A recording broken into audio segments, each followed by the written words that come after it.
آج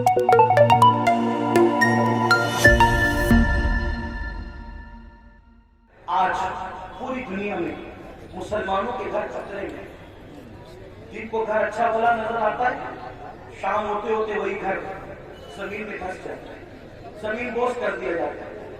لوگ کر رہے ہیں، امریکہ میں کر رہے ہو، کینیڈا میں کر رہے ہو، برطانیہ میں کر رہے ہو، ہمارے ملک میں کر رہے ہو، جو کر رہے غلط کر رہے۔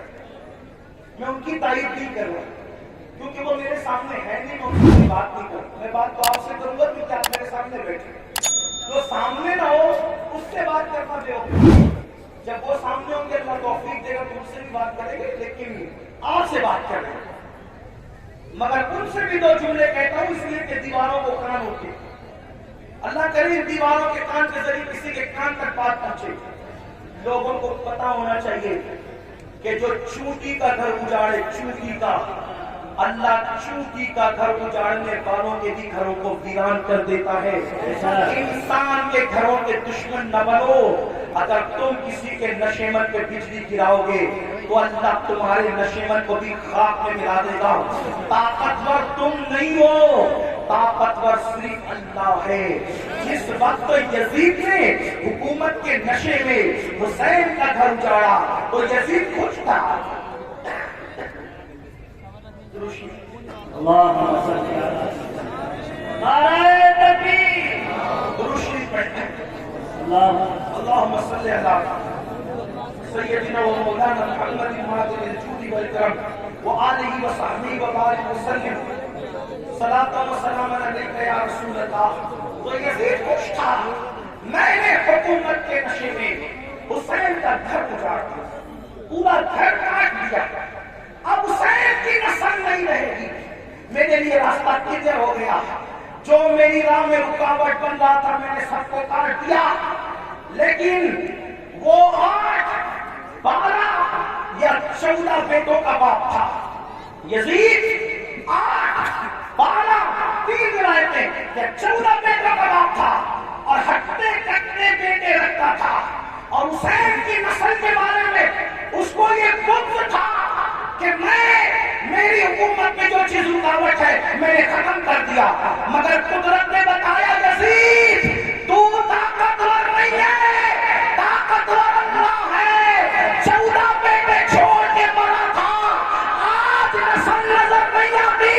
حسین ایک دیوار چھوڑ کے گئے، کوئی محلہ نظر نہیں آتا جہاں حسین کی اولاد موجود ہے۔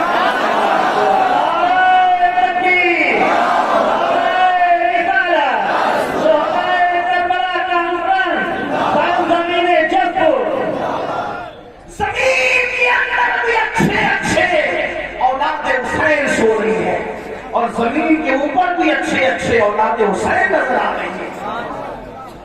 تو آج سے یہ کر رہا تھا، لیکن جو لوگ کرتے ہیں میں ان کی تائید نہیں کرتا۔ آپ کو کر سنے کیونکہ میرے سامنے آپ کے گھر خطرے میں، دن میں گھر اونچا دکھتا ہے، نیچے بات میں ختم ہو جاتا ہے۔ وجہ اس کی حدیث سنیں، آج سے 1450 سال پہلے گھر اجڑنے، گھر بکھرنے، گھر دھسنے، زلزلے آنے یا کسی کا گھر ٹوٹ جانے کی وجہ بیان فرمائی۔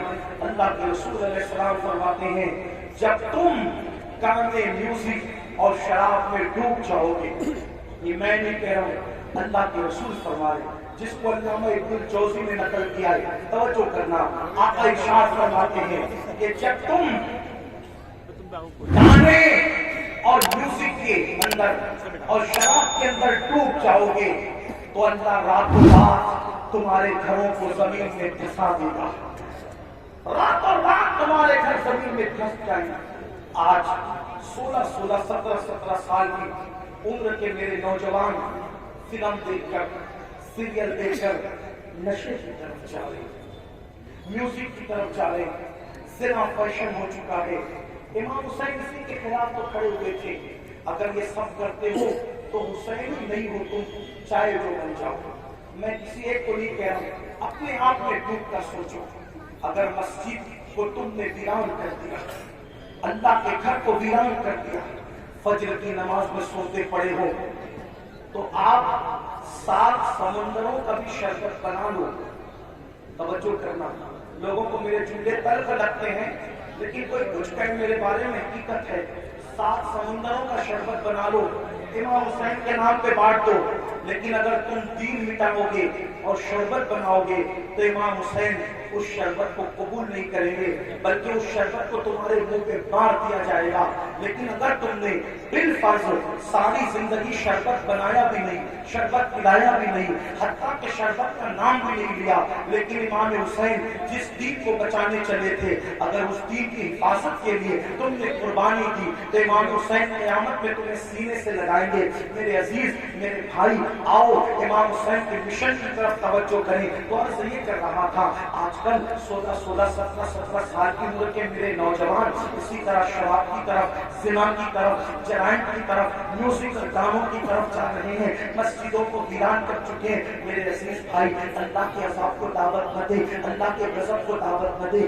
یہ جو آپ سوچتے ہیں نا کہ ہم لوگ کچھ بھی کریں گے جنت میں چلے جائیں گے، ہم کچھ بھی کریں گے ہم آخرت میں کامیاب ہو جائیں گے، میرے بھائی، میرے عزیز، یہ دنیا مکار ہے، یہ دنیا غدار ہے، یہ دنیا بے وفا ہے۔ اس دنیا سے دل نہ لگا، تو کچھ بھی کمائے گا، کچھ بھی کمائے گا، تو کتنا بھی کمائے گا، مگر یاد رکھنا اگر تم نے آخرت کی تیاری نہ کی، اگر تم نے آخرت کی تیاری نہ کی، سب دنیا ہی کے اندر طرح کے طرح رہ جائے گا۔ قرآن کہتا ہے لا انسا نصیبک من الدنیا، دنیا سے اپنے نصیب کا مت بھول۔ میرے بھائی، کیا تم میرے آقا کی وہ حدیث بھول چکا ہے؟ اللہ کے رسول نے فرمایا جس نے دنیا کے اندر شراب کا صرف ایک گھونٹ پیا ہوگا، جب وہ مر کے قبر میں جائے گا تو اس کا منہ سور کی طرح کر دیا جائے گا یا بندر کی طرح کر دیا جائے گا۔